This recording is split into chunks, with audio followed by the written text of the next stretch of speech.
Assalamualaikum warahmatullahi wabarakatuh. Selamat siang, teman-teman. Apakah terdengar suara saya? Boleh on mic atau lewat chat boleh? Terdengar nggak ya suara saya? Terdengar. Terima kasih Mbak Dia. Terdengar. Makasih Mbak Runita. Oke. Terima kasih Mbak Vivi, jelas ya. Oke. Wait, aku cek chat dulu. Oke. Alhamdulillah. Alhamdulillah kita sudah berkumpul ya di siang hari ini. Terima kasih teman-teman atas partisipasinya sudah meramaikan webinar live kali ini memotret PD hanya dengan smartphone. Oke, sebelumnya di sini saya dibantu oleh Mbak Runita sebagai co-host menemani saya pada hari ini. Terima kasih ya Mbak Runi telah meluangkan waktunya dengan membantu saya. Boleh Mbak Runi untuk share screen materinya?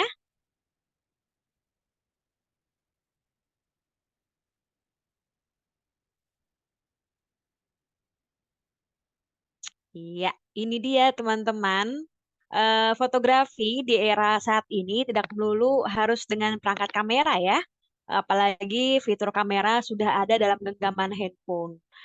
eh, Makin hari kemajuan teknologi berkembang pesat, kamera di dalam smartphone dan atau handphone juga terus meningkat kualitasnya. Tidak ada salahnya kita memanfaatkan teknologi ini eh, untuk secara praktis dan nggak hanya untuk mendokumentasikan sekedar foto atau momen, tapi juga untuk membuat karya yang bisa kita nikmati untuk diri sendiri dan juga orang lain. Perkenalkan, saya Fafi Trianti. Saya berdomisili di kota Cirebon. Saya tergabung dalam co-housing Lensa First, Cluster Bisma Cinema, mahasiswi Bunda Produktif BAS 3. Acara ini dipersembahkan oleh Hexagon City. Oke, kita akan lanjut ya. Kita masuk ke materi slide kedua. Nah, sebelum kita lebih jauh tentang apa ya, Motet PD, kita harus mengenali dulu nih apa sih fitur dari kamera handphone kita. Karena nggak dipungkiri, nggak semua orang tahu tahu betul seperti apa sih isi dari kamera handphone kita sendiri gitu. Padahal di dalam kamera itu lumayan kompleks, banyak isinya dan memang harus diulik gitu supaya lebih paham, supaya tahu teknik-tekniknya nanti ke depannya. Oke, slide selanjutnya.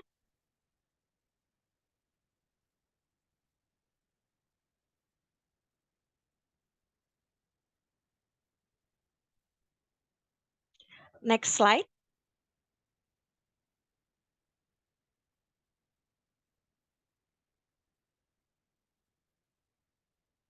Oke, sambil menunggu next slide-nya, saya akan jelaskan sedikit ya teman-teman ya untuk kenali fitur kamera pada handphone. Handphone kita nih. Nah, yang pertama ada tombol rana. Tombol rana ini biasanya kalau di dalam kamera yang bulat-bulat tuh di tengah, nah itu tombol rana. Tapi untuk memudahkan kita dalam mendokumentasikan atau memotret, nggak hanya tidak hanya di tombol bulat itu saja, kita bisa memakai volume bawah. Volume bawah itu bisa kita pakai untuk menjepret ya teman-teman ya, cekrik gitu. Itu lebih memudahkan, lebih efisien. Saya sendiri seringnya pakainya tombol volume bawah ini untuk memencet rana. Selain volume bawah, ada juga katakan cheese. Nah, biasanya kalau selfie ya, kadang ngomong cheese gitu. Nah, itu langsung nanti otomatis menjepret sendiri atau rana apa ke tombol rananya otomatis gitu. Selain kata kancis, ada juga lambaian tangan. Biasa gini, lambaian tangan, nanti dia langsung timernya bunyi nih, 3, 2, 1, cekrek gitu. Nah, itu untuk tombol rana ya, teman-teman. Lalu yang kedua ada jenis dokumentasi. Jadi, di dalam fitur kamera, handphone tidak hanya sekedar dua hal, yaitu foto dan video, tapi ada juga yang namanya potret. Ada juga yang namanya panorama. Lalu ada juga yang namanya time lapse. Ada juga yang namanya foto live, ada juga yang namanya dokumen dan lain-lain. Tergantung dari HP teman-teman masing-masing karena biasanya berbeda-beda. Ada yang sudah ada fitur time lapse, ada yang tidak ada. Ada yang ada sudah ada fitur dokumen, ada yang juga tidak ada. Jadi fitur time lapse itu biasanya sudah otomatis sudah ada pilihan-pilihannya. Jadi kita bisa mengatur, mengambil video cepat tanpa harus memakai video manual yang biasa nih, gitu, tanpa perlu diedit-edit lagi. Begitu juga dengan foto dokumentasi dokumen. Kita nggak perlu nih ngepas-ngepasin di kameranya supaya bisa lurus gitu seperti yang ada di dokumen-dokumen PDF gitu ya. Dengan fitur jenis dokumentasi dokumen bisa langsung otomatis dia diluruskan dari ujung kertas ke ujung kertas lainnya begitu. Oke, lanjut ya teman-teman ya. Tadi kita sudah mengenal tombol rana, lalu jenis dokumentasi, dan sekarang ada flash. Flash nggak hanya sekedar flash, nggak hanya sekedar cekrik gitu, nggak hanya gitu. Tapi flash juga ada tiga macam. Yang pertama ada non-aktif atau memang flash tidak dinyalakan, mati. Lalu yang kedua aktif, aktifnya saat kita memencet tombol rana, dia langsung cekrik gitu, silau ya, setet gitu. Ada juga yang ketiga ini nah ini yang paling seru nih adalah pencahayaan pengisi. Jadi memang sudah dinyalakan duluan, lalu kita tinggal merekam. Nah itu biasanya hasil lebih smooth, nggak apa ya, nggak kepantul gitu. Lebih baik sih pakai pencahayaan pengisi jika memang ingin mendokumentasikan sesuatu dalam keadaan kekurangan cahaya. Lalu selanjutnya setelah flash ada filter. Nah, filter ini bermacam-macam ya teman-teman. Baik lagi tergantung di handphone teman-teman masing-masing. Biasanya ada fitur filter sepia, black and white dan lain-lain. Punya nama-nama bermacam-macam ya gitu. Untuk di HP saya sendiri juga ada beberapa jenis filter, cuman saya sendiri jarang make ya gitu. Lalu ada zoom in dan zoom out. Nah, zoom in dan zoom out ini juga kembali lagi tergantung pada HP teman-teman sendiri. Karena semakin banyak pembesaran yang diambil, semakin bagus. Biasanya kalau megapikselnya makin besar, kalau di zoom makin jelas nih, gitu. Ada yang 2 kali zoom, ada yang 4 kali zoom, 8 kali, dan sebagainya. Oke, sudah zoom in dan zoom out, lalu kita ke ukuran frame. Nah, ukuran frame ini juga macam-macam ya teman-teman ya. Biasanya kalau ukuran frame umum, di semua HP ada 16:9, ada 4:3, ada 1:1, dan juga penuh.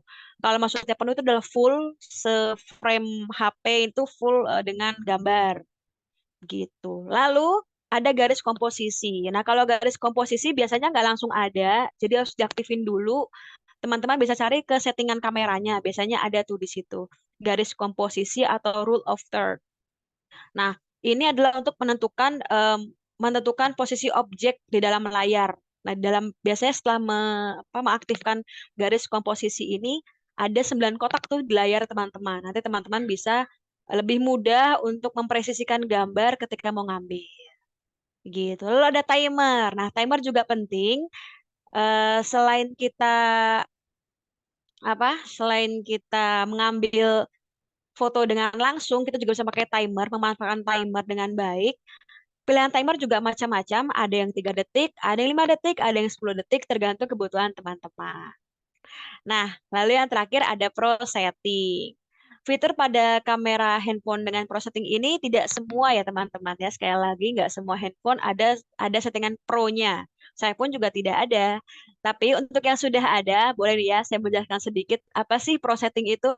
Jadi pengaturan profesional ini hampir mirip dengan settingan untuk kamera yang asli. Mirip, mirip sekali. Kebetulan suami saya ada fitur kamera pro-nya dan itu lumayan mirip ya. Nah, di dalam settingan pro itu biasanya terdiri dari segitiga exposure. Nah, dari segitiga exposure ini ada 3 hal. Nah, 3 hal ini yang pertama ada ISO. ISO adalah sensitivitas cahaya yang ditangkap oleh lensa kamera. ISO yang tinggi akan menghasilkan noise dan gambar tidak tajam. Kalau ISO-nya rendah akan menghasilkan gambar yang lembut namun tajam begitu. Setelah ISO ada yang namanya shutter speed. Shutter speed itu jika teman-teman ingin men-setting shutter speed-nya rendah, maka akan menghasilkan gambar yang terang. Nah, begitupun sebaliknya, jika shutter speed-nya tinggi akan menghasilkan gambar yang gelap. Nah, itu perlu kombinasi ya antara ISO, shutter, dan satu lagi ini ada yang namanya diafragma. Diafragma atau nama lainnya ada aperture atau nama lainnya adalah f-stop. Jadi memang ada bermacam-macam nama ya. Nah, diafragma ini adalah bukaan lensa. Jadi nggak hanya bukaan lensa di kamera berprofesional, tapi di kamera handphone pun bisa jika ada settingan pro-nya. Nah, ketiga hal ini kalau dikombinasikan dengan baik, seperti yang sudah saya jelaskan, bisa menghasilkan gambar yang bagus juga gitu. Tinggal bagaimana teman-teman untuk mempraktekannya pada saat mengambil gambar. Karena memang perlunya latihan, perlunya praktek, perlunya mencoba berbagai angle. Nah, sekarang kita akan berlanjut ke slide selanjutnya, yaitu jenis angle pada fotografi. Oke, kenapa sih kita harus memahami angle? Ya penting sekali ya teman-teman ya, karena angle itu banyak jenisnya, gitu. Supaya kita bisa memahami nih cara ngambil sesuatu dari sudut mana sih. Nah, oke, selanjutnya jenis angle pada fotografi ini ada bermacam-macam. Ini salah satunya saja, apa ya? Salah beberapanya yang umum digunakan gitu. Teman-teman bisa mencari lebih untuk jenis-jenis angle lainnya di sosial media. Oke, yang pertama ada low angle. Low angle ini adalah shot dari bawah ke atas. Dari bawah ke atas. Seperti ini ya teman-teman ya. Begini, dari bawah ke atas. Biasanya kayak mau memfoto langit atau memfoto awan gitu ya. Atau mau foto tiang bendera, nah itu biasanya dari foto dari bawah ke atas. Ada juga yang namanya high angle. High angle itu adalah shot dari atas ke bawah. Misalnya teman-teman lagi di lantai 2, ingin foto ke lantai 1, nah itu bisa high angle bawah, dari atas ke bawah. Nah, lalu juga ada yang namanya bird eye angle. Bird eye angle tuh mata burung ya. Kalau pakai perangkat yang bagus tuh pakai drone. Nah, itu bird eye level tuh biasanya. Nah, kalau kita ingin mencoba bird eye level, teman-teman bisa biasanya ke gedung-gedung tinggi ya, gedung-gedung tinggi pencakar langit yang teman-teman bisa melihat keseluruhan tempat seperti mata burung tuh. Nah, itu bisa tuh difoto misalnya keseluruhan kota seperti itu. Itu salah satu contoh angle dari bird eye level. Lalu untuk eye level adalah shot dengan sejajar muka. Biasanya mendokumentasikan acara ya. Biasanya pernikahan gitu, langsung memfoto atau memvideo gitu. Sejajar dengan wajah kita. Gini biasanya. Nah, kalau untuk front eye level, shot sejajar kaki. Biasanya sih kalau mau moto sulit di pantai, agak ngebungkuk ataupun duduk bungkuk jongkok, nah itu masuknya di front eye level begitu. Oke, next kita akan lebih mengenal tentang dasar komposisi fotografi. Nah, setelah tadi kita mengenal jenis-jenis angle pada fotografi, sekarang kita akan masuk ke dasar komposisi fotografi. Kenapa sih penting? Karena setelah kita mengenal angle, tentu kita eh, nggak wajib sih, tapi mengetahui apa saja sih komposisi dari fotografi itu sendiri. Nah, next slide boleh. Di dalam dasar komposisi fotografi sebenarnya masih banyak sekali bermacam-macam, tergantung kita inginnya apa. Namun di sini saya akan memberikan beberapa yang umum yang biasanya ada di dunia fotografi. Yang pertama adalah rule of third. Jadi sudah saya bahas sedikit ya pada saat pengenalan dari fitur kamera. Rule of third. Rule of third sendiri adalah 9 kotak dalam frame untuk memposisikan objek pada perpotongan garis. Nah, tadi tuh kalau teman-teman pemunya HP yang lain bisa nih dipraktekin, dilihat, dicoba, diaktifin rule of third-nya, dilihat tuh ada 9 kotak. Nah, 9 kotak itu bisa memudahkan teman-teman dalam men-shoot suatu objek. Lalu yang kedua ada komposisi simetris atau simetris ya, adalah meletakkan objek dan membagi bidang foto agar sama rata antara kanan dan kirinya. Biasanya apa sih teman-teman fotonya untuk simetris ini? Biasanya memfoto barisan, misalnya barisan orang, atau memfoto lampu, barisan lampu. Nah, itu kita biasanya mencocokkan kanan dan kirinya agar simetris begitu. Punya keseragaman yang memang unik gitu. Lalu yang ketiga ada perspektif. Perspektif adalah cara mengambil gambar dengan memanfaatkan objek jauh dekat yang dihasilkan oleh lensa untuk membuat suatu dimensi. Contohnya apa teman-teman? Contohnya seperti tangga. Kita memfoto tangga dari atas ke bawah. Nah, itu perspektif tuh. Biasanya memfoto dinding yang antara dinding dengan dinding yang lain atau dengan warna-warna lain. Biasanya untuk apa ya, menjadi kombinasi tertentu dan menjadikan pandangan kita terhadap suatu objek tersebut gitu. Yang kita pengen memperlihatkan itu ke orang, ini perspektif saya dalam men-shoot. Nah, itu kita juga bisa masuk ke dalam perspektif. Lalu yang keempat ada frame in frame.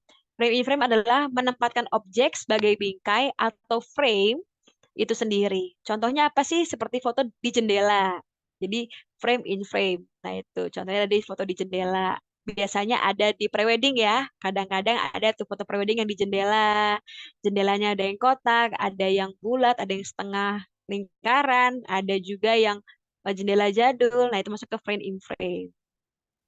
Lalu ada negative space. Negative space adalah memaksimalkan penempatan bentuk dan ukuran dalam objek. Contohnya adalah foto bayangan, begitu.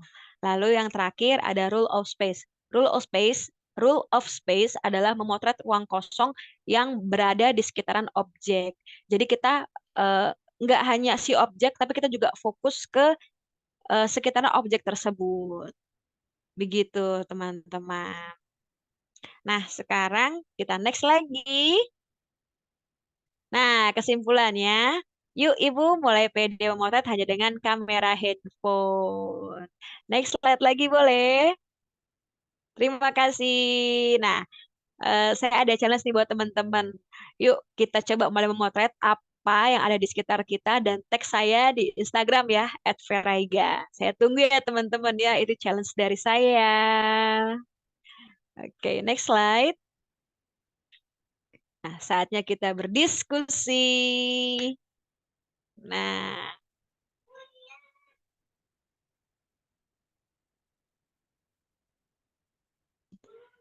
oke. Sebelum kita berdiskusi, kita boleh foto bersama dulu ya, teman-teman. Mumpung masih banyak nih pesertanya. Ada yang mau mengaktifkan cam? Menemani saya di sini?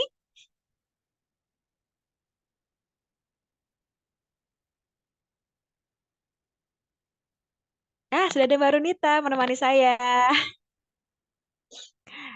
Ayo, ada lagi mau foto bersama-sama untuk dokumentasi ya.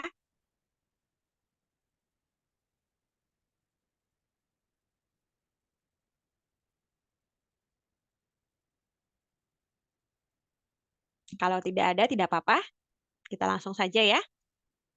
Oh iya, Mbak Baida tidak apa-apa. Oke. Oke, langsung saja Mbak Runita.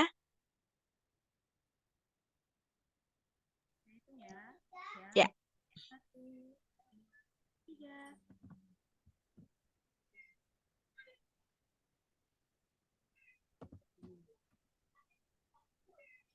Sekali lagi kali ya. 1, 2, 3. Iya, terima kasih Mbak Runi. Oke, teman-teman. Silakan jika ada yang bertanya atau ingin berdiskusi, yuk kita langsung yuk. Saya juga sudah baca-baca ya di Gform teman-teman yang sudah disampaikan. Katanya ingin lebih tahu nih memotret PD. Nah, saya ingin tahu nih gimana teman-teman pengetahuannya di seputar fotografi. Apakah ada kesulitan atau memang apa ya? Ada sesuatu mungkin tentang fotografi yang teman-teman ingin tanyakan. Silakan teman-teman.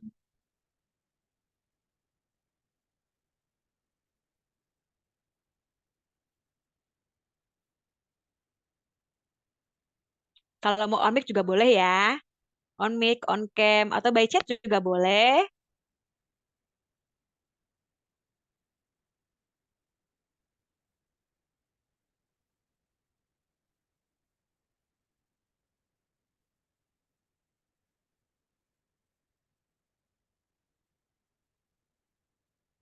Adakah? Adakah yang ingin bertanya? Atau saya yang beri pertanyaan nih? Nah, saya kalau gitu saya yang bertanya ya teman-teman ya. Oke, teman-teman eh, kalau memotret itu biasanya motret apa sih? Momen kah? Momen keluarga kah? Atau momen setiap liburan? Atau apa-apa di foto? Atau gimana nih? Dan biasanya apakah teman-teman share itu kemana? Ke sosial media? Atau hanya untuk pribadi? Disimpan di laptop mungkin? Atau di Facebook tapi di private? Atau gimana nih? Boleh dong sharingnya teman-teman. Pengen tahu juga nih, gimana sih teman-teman biasanya tuh potret apa saja, objeknya apa.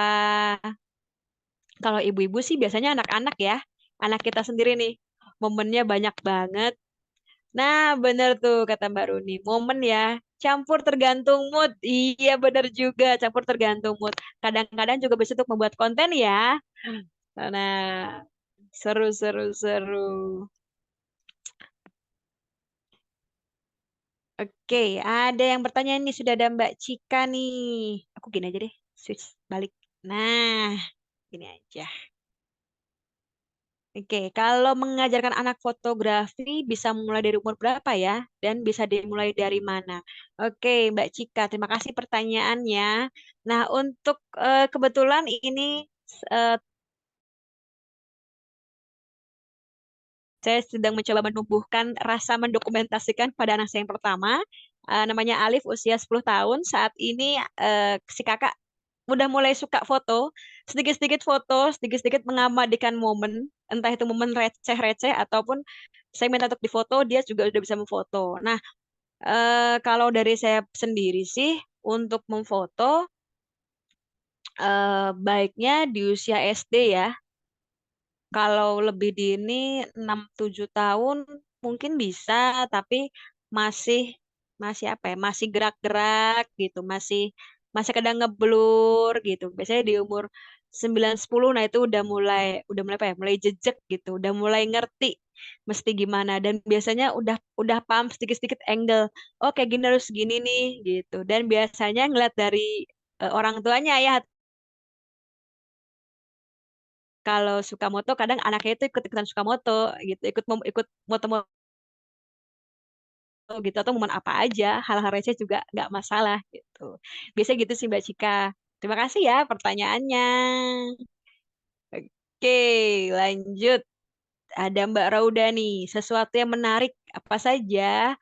Ada yang disimpan pribadi, ada yang seleb medsos. Bener ya Mbak ya, kita perlu yang namanya memilah-milah nih, apa yang harus kita share, apa yang tidak kita share untuk publik. Tetap di-share tapi nggak untuk publik nih, hanya untuk kita sendiri memang sebagai arsip aja nih gitu. Ada Mbak Dia nih.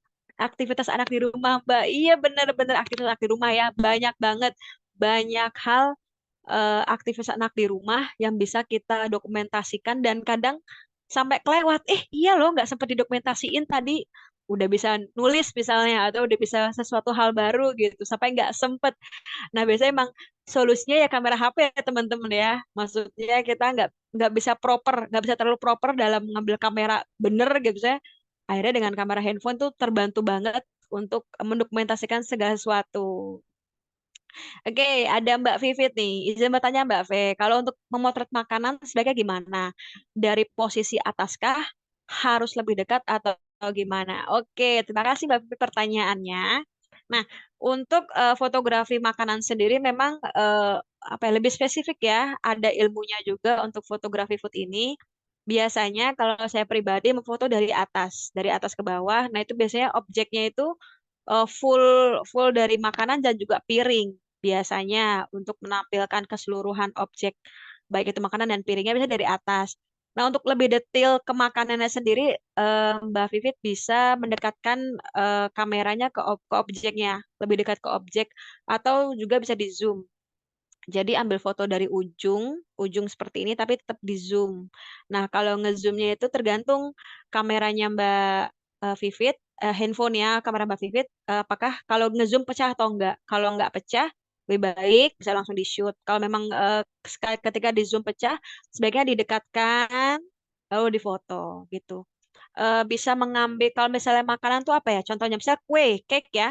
Kalau cake kan biasanya berlayer-layer tuh. Nah, kita bisa ambil dari sudut layernya itu. Nah, bagus nih Mbak, ada mode food. Berarti memang di kamar Mbak Fit ada mode food ya. Tadi sudah saya juga jelaskan di apa? Di fitur ya, di fitur jenis dokumentasi. Berarti ada mode foodnya nih. Nah, bagus Mbak, bisa diaplikasikan nih.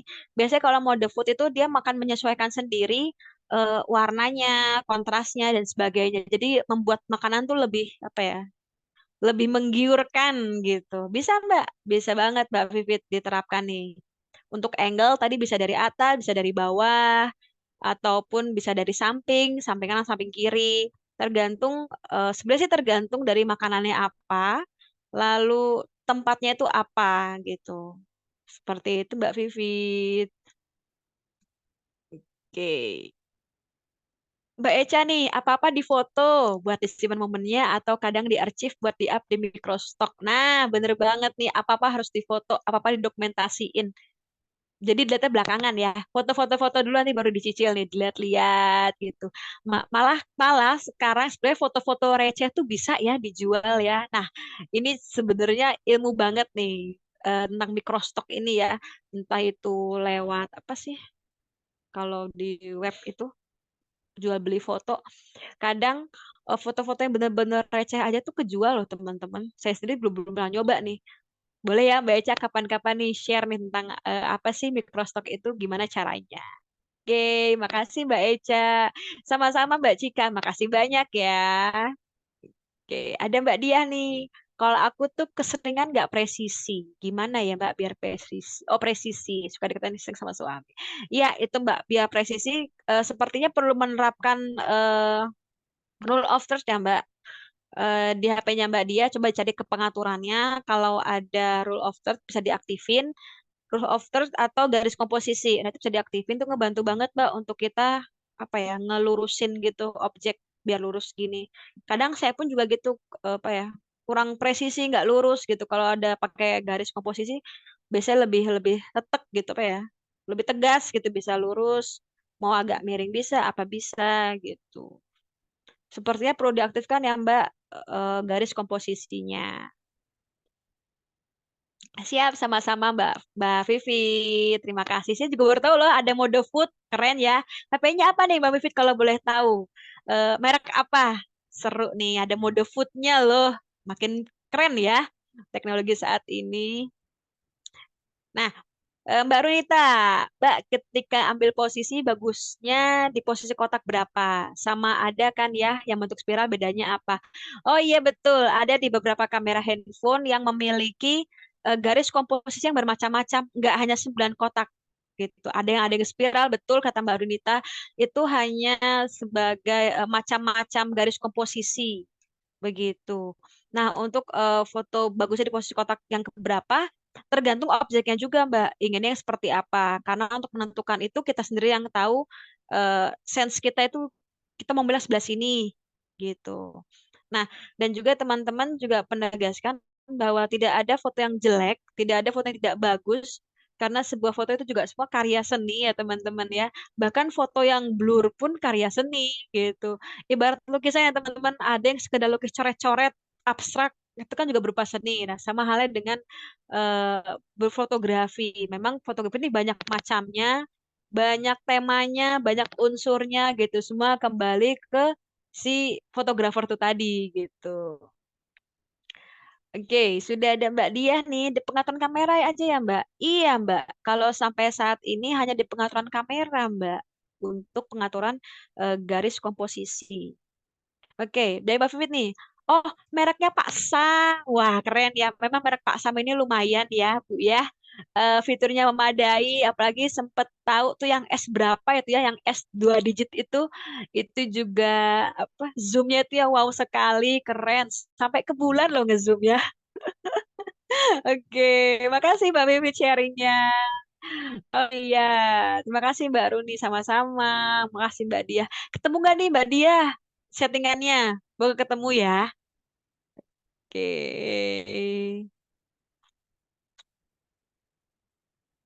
Kita masih banyak nih waktunya teman-teman. Apa tadi saya kecepatan ya? Ini materinya ya? Enggak kan ya? Atau gimana ya? Duh, saya deg sendiri nih. Oke, dari Mbak Vivit nih. Kalau Mbak Fia suka memotret apa nih? Nah, kalau saya sukanya memotret apa saja hal-hal di sekitar. Eh, Oke, share dong hasil foto karyanya. Oke, coba saya ini ya, saya share screen dari sini aja ya mungkin. Coba, aku coba. Mungkin saya bisa masuk ke Instagram saya sendiri ya, teman-teman, biar bisa langsung melihat. Wait, saya coba ya. Oh ya, bentar. Ada satu lagi nih ya, ada dari Mbak Eca. Mbak Vera lebih suka fotografi atau videografi? Jatuh cinta sama fotografi, Mbak Eca. Videografi itu menantang ya, karena suka juga, tapi menantang. Karena memang HP saya belum terlalu mumpuni untuk bisa mengambil gambar yang bagus. Dan seringnya juga goyang-goyang. Tapi itu yang bikin seru dan memang masih menantang, menantang untuk saya. Jadi yang saya suka sebenarnya lebih ke fotografi. Kalau videografi itu lebih ngikutin tren aja nih. Ngikutin tren, terus nyamain sama lagu gitu. Oke, saya coba ya. Bagikan layar.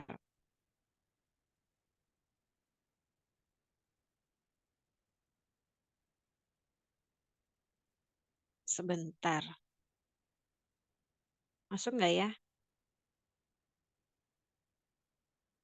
Oh, nggak masuk nih kalau di Instagram ya. Hmm, penanda URL foto. Mungkin saya bisa sedikit eh, shoot dulu fotonya.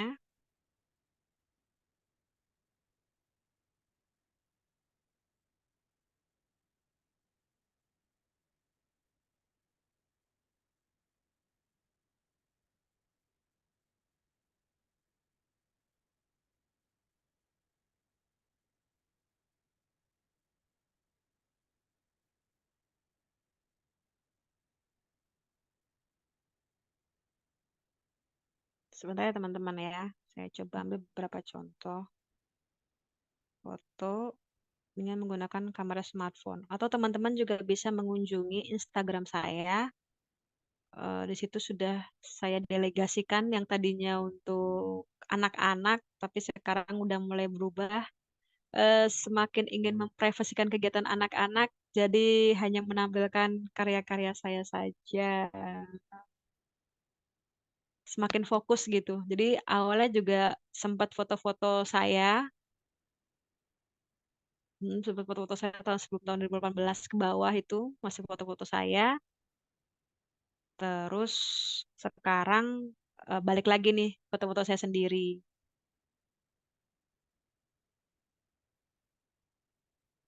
Oke, misalnya seperti ini.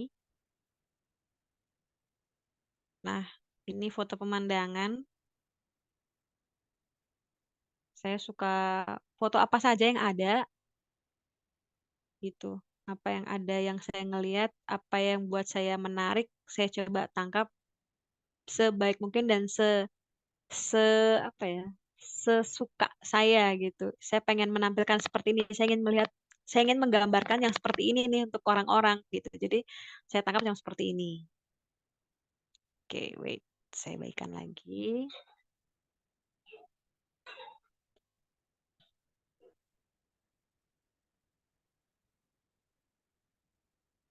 Nah, ini seperti ini juga bisa. Ini eh, simetris ya. Jadi ngikutin garis gitu. Jadi walaupun lagi jalan, lagi kikuk bareng anak gitu, tapi tetap tetap mata tuh pengen ngeliat ke segala macam tempat. Terus ini kayaknya bagus deh kalau difoto. Ini kayak bagus deh kalau direkam gitu, misalnya gitu. Jadi emang emang random aja gitu. Kadang kita di suatu tempat tuh nggak bisa langsung foto langsung ke sana sini. Jadi harus lihat-lihat dulu. Kita mandang-mandang dulu nih dari atas ke bawah, lihat kanan kiri, ngeliat gitu. Spot apa sih yang apa yang kayaknya menarik gitu.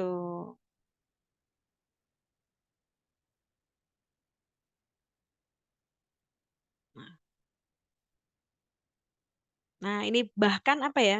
Kadang tuh sampai haus foto gitu loh. Jadi saking mungkin lagi sibuk banget, jadi nggak sempat kemana-mana, nggak sempat pergi-pergi banget. Akhirnya bener-bener apa ya? Bener-bener ngambil foto yang ya udah yang seadanya aja. Itu yang aku pengen tangkep gitu. Kayak gini nih, ini aku lagi di warung makan. Bagus nih kan buat foto, foto aja ya.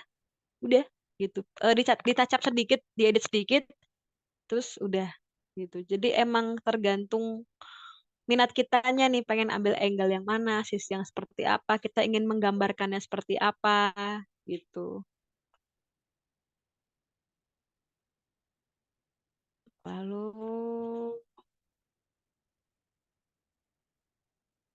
kok ini? Eh, salah.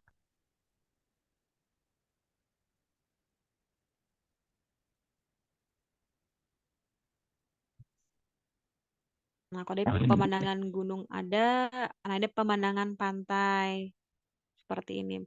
Paling suka objek awan sih, awan, langit,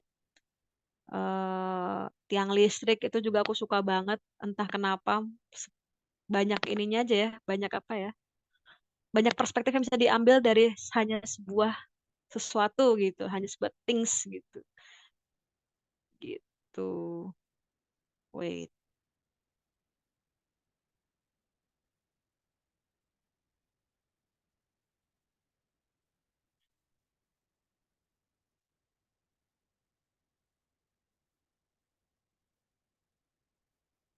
nah.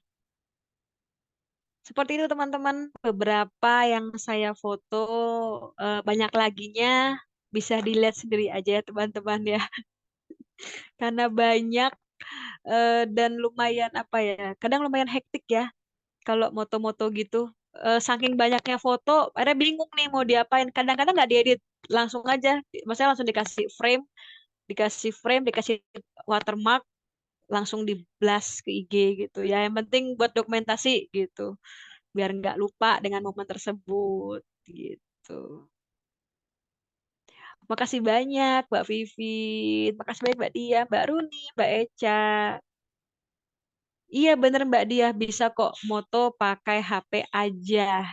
Jadi jangan ragu ya teman-teman. Even itu moto anak pun kadang apa ya, tetap tetap tetap nice gitu. Maksudnya kita bisa ambil angle-angle yang bisa fotografi banget gitu, yang apa yang orang tuh nggak asal-asalan banget ih gitu. Nggak juga bisa kok gitu. Nah, Mbak Vivit nih, itu sekali jepret atau berkali-kali dipilih atau dipilih yang trik, Mbak? Enggak, Mbak. Kebanyakan sih sekali jepret. Jadi nggak berkali-kali. Jadi mengambil banyak angle aja gitu. Tak nggak yang sama gitu. Sekali jepret, sebelah sini sekali jepret, jepret gitu. Terus sekali sini jepret, jepret gitu. Jadi nggak sekali dari satu angle, nggak bermacam-macam angle gitu. Cuman juga saya tuh sempat pergi, mungkin saya bisa share. Ini yang belum di post, belum juga di belum juga di apa diedit. Nah ini saya moto kemarin apa ya, nggak tahu ngeliatnya tuh kayaknya bagus aja gitu. Tapi ini belum ditouch up lagi, pengennya sih ditouch up di daunnya ya, kayaknya ada yang kurang gitu, kurang greget ini. Ada lagi mungkin, wait. Nah, saya suka foto tiang, nggak tahu kenapa, tiang listrik, tiang bendera. Nah seperti ini nih saya suka nih moto-moto kayak gini. Kayaknya bagus aja gitu, kayaknya unik aja foto-foto tiang listrik itu. Menurut saya ya, perspektif ya teman-teman. Makanya fotografi itu kan perspektif. Bukan tidak bisa dibilang tidak bagus ya. Eh, selera, selera kita, selera aja gitu kan ya. Maksudnya ini selera saya, terus selera teman-teman berbeda kan gitu. Ada yang senang foto makanan, ada yang senang foto anak-anak, dokumentasi anak-anak, ada yang senang foto jalanan, ada yang senang foto mobil, otomotif dan sebagainya. Jadi memang macam-macam ya fotografi itu. Oke, dari Mbak Vivit nih. Kalau editing fotonya pakai aplikasi atau bawa dari HP. Nah, kebetulan Mbak di sama nih pertanyaan dengan Mbak Runita ya di Tacapnya. Untuk editing, bener-bener editing, saya pakai bawaan HP Mbak. Karena di bawaan HP saya itu lumayan mumpuni, lumayan nice banget untuk touch up-nya gitu. Maksudnya pengaturan pencahayaannya apa segala macam itu lumayan komplit gitu. Tapi saya juga punya beberapa aplikasi, tapi satu yang sering dipakai adalah InShoot untuk foto juga, untuk video juga. Seringnya tuh InShoot dan CapCut.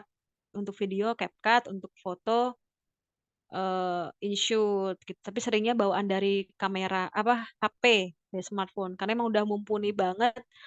Mencoba memaksimalkan dan less aplikasi ya gitu aja. Kita pilih aplikasi yang emang benar-benar penting gitu.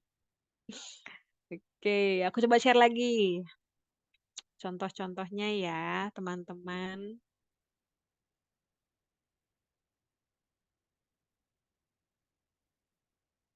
Mm, mm, mm.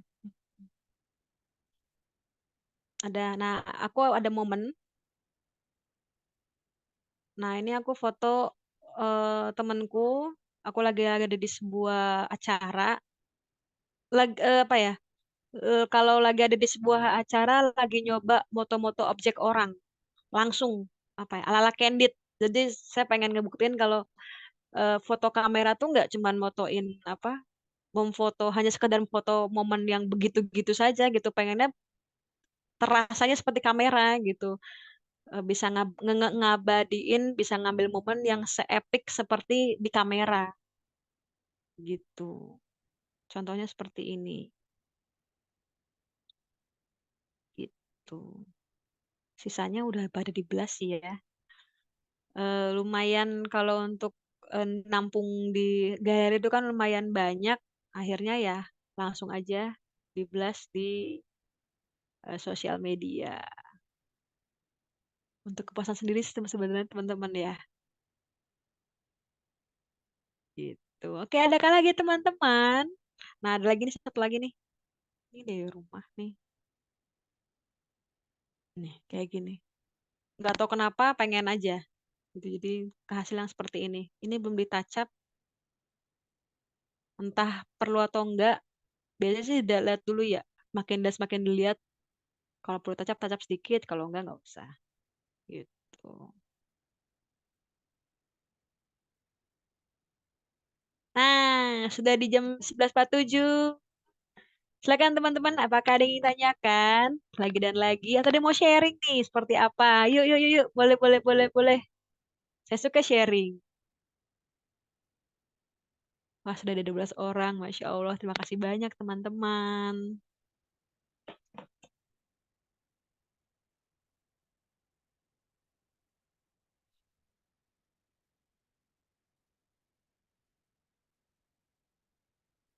Ada lagi, ada lagi, ada lagi.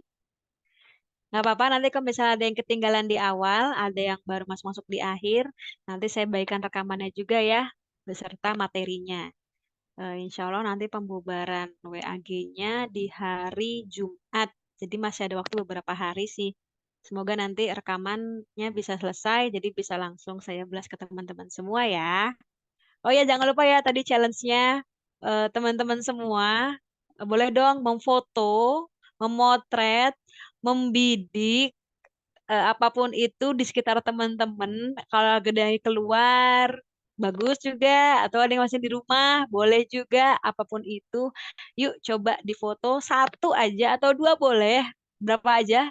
Jangan lupa tag ke saya atau mention ke saya di sosial media Instagram ya teman-teman ya. Coba yuk. Pede, pede. Kita pede memotret. Oke, ada yang baru nih, ada lagi. Mbak, kalau ambil foto malam hari gimana? Adakah tipsnya? Nah, memang kalau memoto malam itu lumayan agak worry ya, Mbak. Karena memang kita hanya mengandalkan flash dari handphone. Tapi juga kita bisa mengandalkan pencahayaan dari sekitarnya. Begitu. Wait, aku coba ambil contoh ya. Contoh foto di malam hari. Ada tapi nggak banyak ya foto di malam hari itu.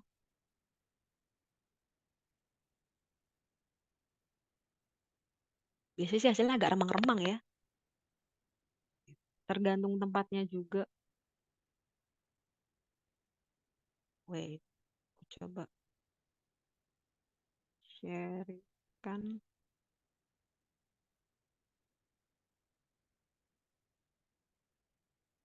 Kayak ada beberapa yang mau saya share.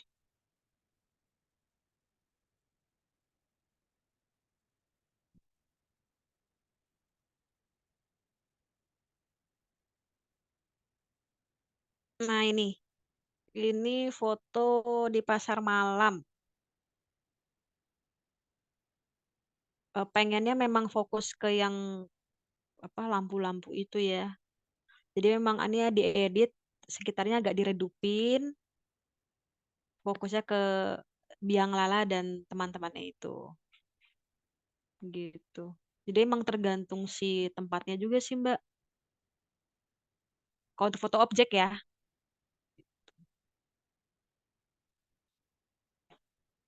seperti ini atau wait, ada lagi contohnya. Kalau foto orang tetap sih saya juga ngambil apa cahayanya yang sudah ada aja sedemikian rupa gitu. Salah satunya.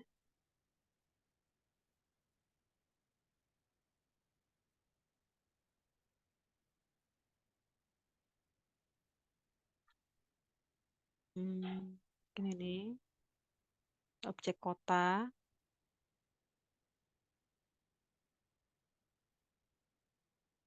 seperti itu. Tipsnya kita ngelihat si cahayanya itu, lampu-lampunya, apakah bisa membantu kita apa enggak untuk mengambil yang bagus. Terus langsung coba nyalakan kamera, langsung ambil handphone, nyalain kamera, kita coba atur-atur angle yang mana, angle yang pas gitu. Kalau kayaknya memang di awal kurang menarik, bisa di touch up gitu, bisa diedit gitu. Editnya juga jangan berlebihan karena satu yang nggak baik tidak bagus ya teman-teman ya. Jadi edit seperlunya saja gitu. Nah, seperti ini. Ini emang auranya ada biru-birunya dari belakang, jadi makin ditajemin lagi biar biar tambah naik gitu warna birunya. Gitu. Jadi emang emang bener-bener tergantung fotonya sih ya. Gitu. Oke, itu saja yang bisa saya sharekan hasil fotonya. Dan sekali lagi saya ingin tahu nih teman-teman, silahkan membidik, memotret, men-shoot apapun yang ada di sekitar teman-teman. Boleh diedit, boleh juga tidak. Semua tergantung perspektif teman-teman. Saya sangat menghargainya. Yuk, boleh difoto. Nanti jangan lupa di tag atau mention ke saya di Instagram ya, @veraigavera_yga. Itu. Boleh juga nanti komen-komen, tipis-tipis boleh, atau mau langsung bertanya lagi, is okay. Kalau yang belum punya nomor saya, boleh nanti di-save yang ada di WA group, atau boleh juga DM saya di Instagram @veraiga. Oke, dari jam 15.53. Adakah lagi pertanyaannya?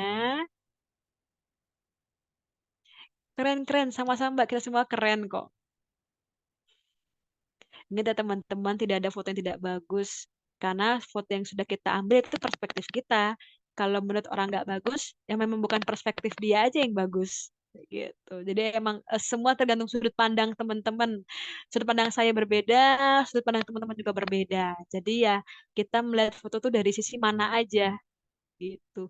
Kayak misalnya kita praktek nih, bareng-bareng ketemu ngumpul, terus foto satu produk di meja. Itu kan pasti beda-beda yang ngambil momennya ya. Nah, itu sama dengan pandangan kita dalam fotografi. Jadi sama aja. Jadi tidak ada foto yang kurang gini, kurang gitu, gitu. Hanya pandangan aja yang berbeda. Bagiku tuh udah bagus kok. Malah sengaja di blur-blurin itu juga bagus kok gitu. Karena itu juga merupakan bagian dari seni.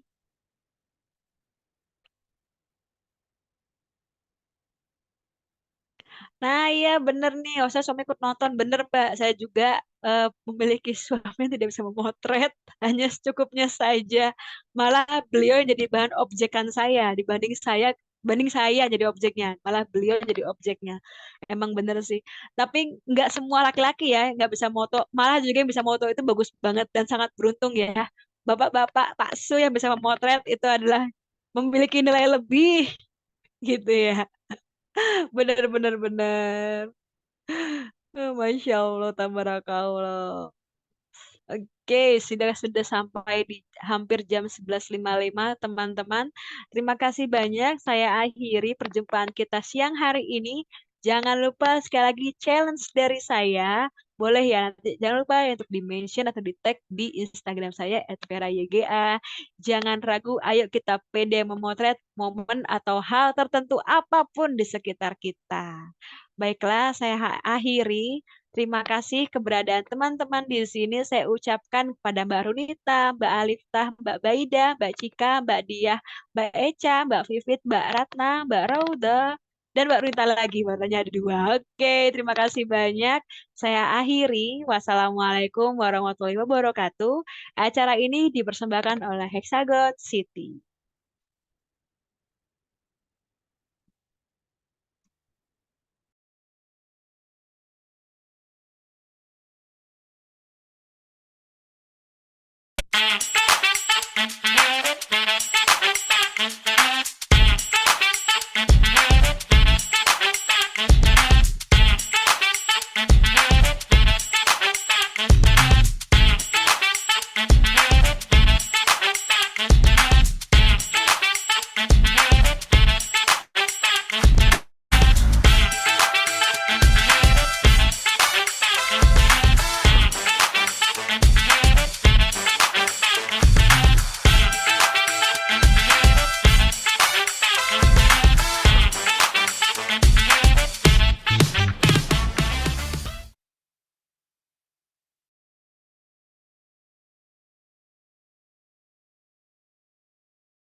Oke, alhamdulillah selesai. Bisa di apa? Off record, Mbak Runi mungkin?